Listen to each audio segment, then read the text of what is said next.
E aí, segundão? Tudo na paz? Tudo na mais perfeita tranquilidade? Vamos lá. Nós entramos numa fase muito interessante da história, né? Que é a parte das negociações das grandes empresas, das grandes multinacionais, das grandes transnacionais que percorrem o nosso território. Haja visto que nós vamos começar a falar sobre as trusts, cartéis e as holdings que existem no mundo inteiro. Eu vou citar, obviamente, algumas que estão aqui no Brasil. Mas, para aqueles que estão vendo a aula de hoje, eu vou dizer para vocês que se vocês não viram a aula passada, vocês não vão entender quase nada, tá? Porque eu comecei na última aula, né, na aula passada, falando sobre realmente como se forma o capitalismo, como se formou o capitalismo. Então, vai ser difícil vocês compreenderem a temática daqui por diante se vocês não viram a aula passada. A primeira coisa que a gente vai falar é da trust, né?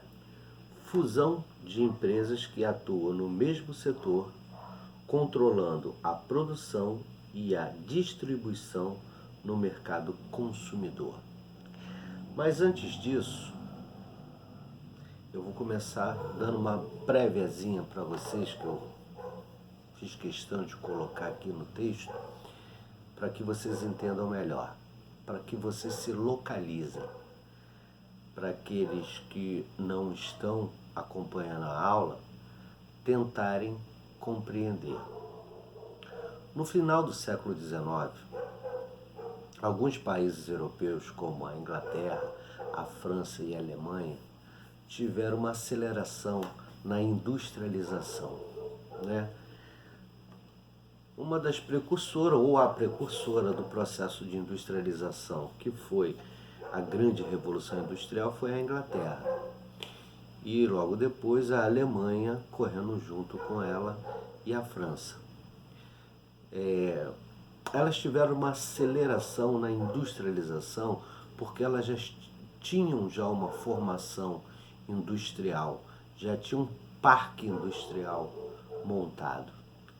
Então isso era mais fácil para elas permanecer no mercado muito bem, num patamar superior aos outros países, porque elas tinham investido muito numa coisa chamada tecnologia, processo técnico-científico, meios de transporte e meios de comunicação. Ou seja, quando você se comunica bem, você vende. Quando você tem um processo técnico-científico, é muito mais fácil. Quando você tem transporte, você comercializa e chega ao local adequado mais rápido. Consequentemente, uma ascensão na concentração de capital. Por quê? Se vocês não assistiram a aula, eu vou dar só uma palhinha. Essa concentração de capital vieram dos burgueses, né? Os burgueses tinham capital, tinham terras, tinham plantio, tinham lavoura, tinha agricultura, tinha pecuária. Então eles tinham excedente de dinheiro e começaram a investir na indústria. E fazendo investimento nas indústrias, começaram a ter mais capital porque tinha mais público para consumir, né? Após a Grande Depressão capitalista, entre 1880 até 1896, as empresas e as indústrias passaram a concentrar o capital e formar grandes monopólios, tá? Ou seja, com a concorrência entre as empresas, somente a mais forte ou as mais fortes, prevaleciam e incorporaram as pequenas empresas. Por quê? Por você ter dinheiro, tá? Você tem poder de financiar pequenas empresas que quebram as outras empresas devido ao valor baixo das mercadorias. Uma grande empresa impõe ao mercado certo tipo de valor e as outras empresas não conseguem concorrer porque ela tem poder, ela tem capital para comprar mais e produzir muito mais. E essas menores, elas não têm o poder dessa mesma produção. Então acaba se rendendo e vendendo as empresas ou se unindo a essas grandes empresas, que mais adiante a gente vai falar o que é essa união.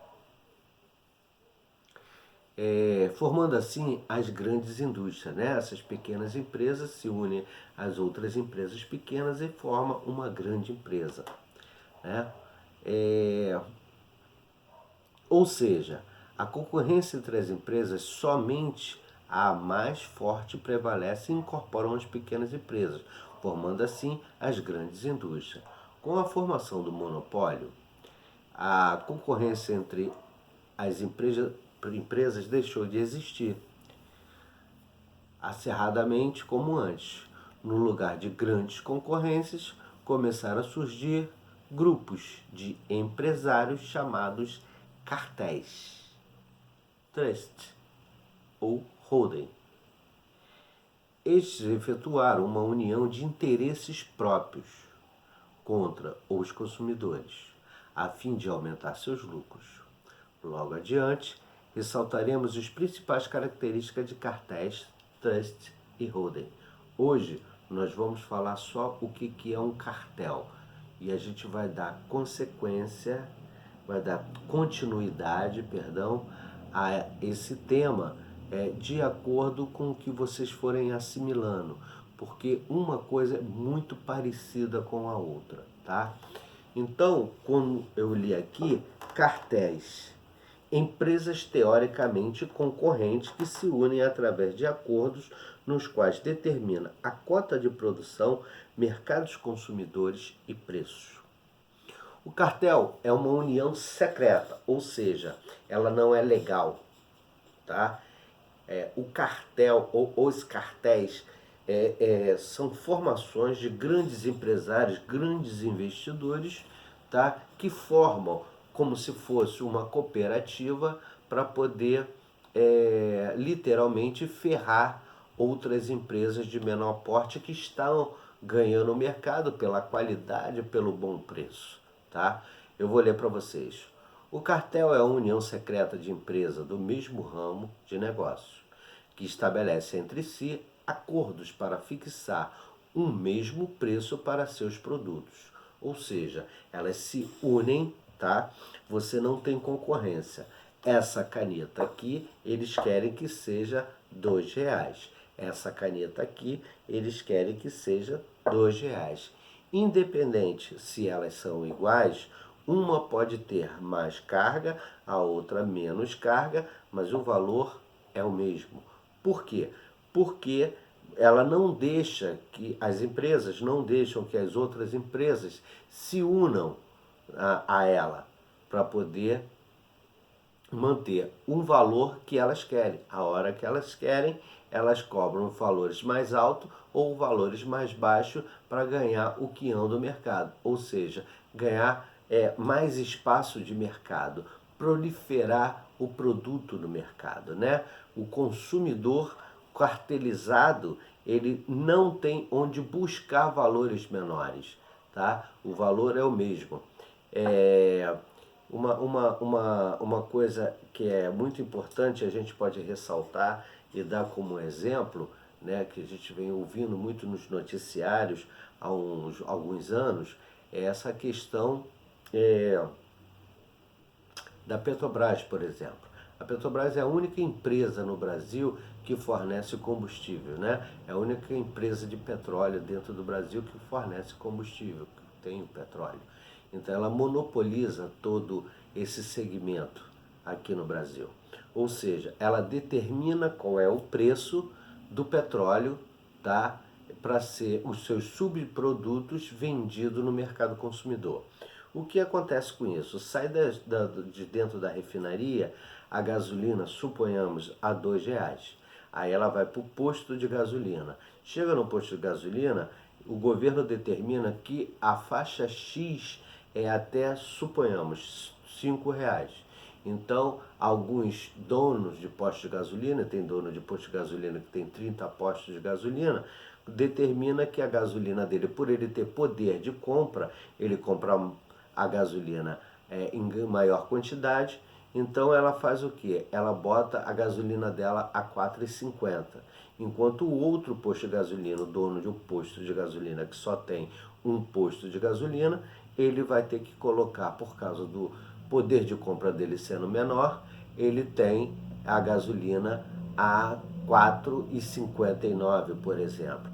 Então todo mundo vai procurar o posto mais barato, vai procurar os postos de gasolina que tem até R$ 4,50. Se carteliza, eles se unem entre si e determinam que aquela região, todos os postos de gasolina terão a gasolina a R$ 4,59. Mesmo que o outro que tem o menor poder aquisitivo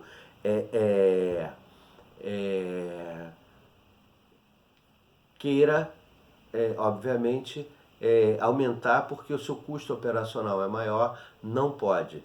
Tá? Então ele acaba tendo uma margem de lucro menor, fica no sufoco, sem ar no mercado para respirar, porque entra X quantidade de combustível, enquanto nos outros postos de gasolina ao mesmo valor entra muito mais. Eles ganham na quantidade e esse está perdendo, porque a qualidade é a mesma coisa, sendo que o outro posto de gasolina tem mais postos na região. Então ele domina aquela região.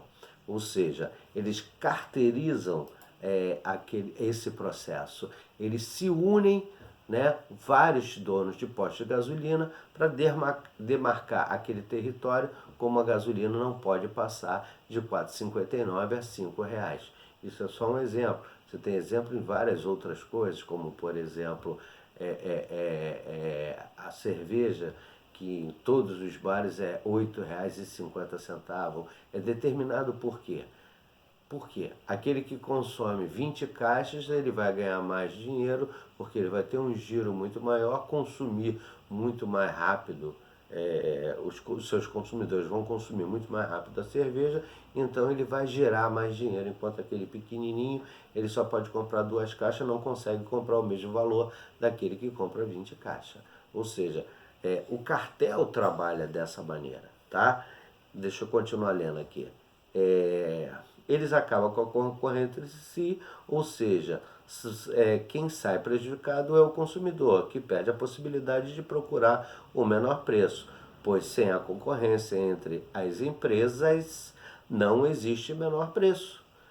Ou seja, é aquele preço determinado pelo cartel, tá? Ninguém pode vender mais baixo ou mais alto, sempre aquele valor. Aquele que vende mais alto corre o risco de terem não só o prejuízo, porque o seu operacional é maior, mas também até de ser pressionado por esse cartel, tá? E já aconteceu em várias situações de ter até homicídios por causa disso, né? Devido ao outro ter tentado botar a gasolina no valor mais baixo e não conseguir porque os outros não deixaram, ok? Então, a empresa que se recusa a participar do cartel é sabotada e seus proprietários ameaçados, como eu mesmo falei. Então, o processo de cartelização no Brasil é muito comum, tá? Em empreiteiras de obras, como vocês estão vendo por aí, elas se unem, fazem uma cooperativa, formam uma cooperativa que a empreiteira X hoje vai ganhar esse contrato e as outras empreiteiras trabalham para ela, subdividindo as regiões e as obras que tem. Todas ganham a sua parte, mas não deixam as pequenas tentar se concorrer junto com ela, porque elas nunca vão deixar. Ok, gente? Espero que vocês tenham entendido. E semana que vem nós vamos falar de trust e provavelmente de holdings também, tá bom? Eu vou finalizar por aqui para que vocês compreendam e depois vocês copiem muito bem esse texto aqui, para que na próxima aula nós possamos estar melhor e entender melhor, tá? Só um minutinho.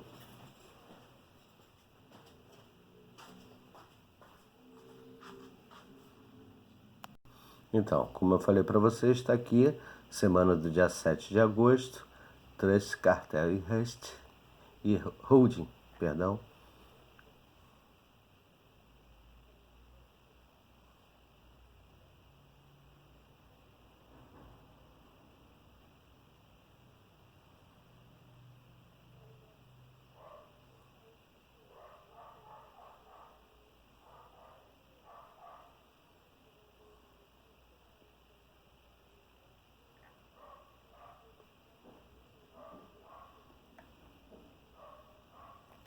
Então, gente, até a próxima semana, se Deus quiser.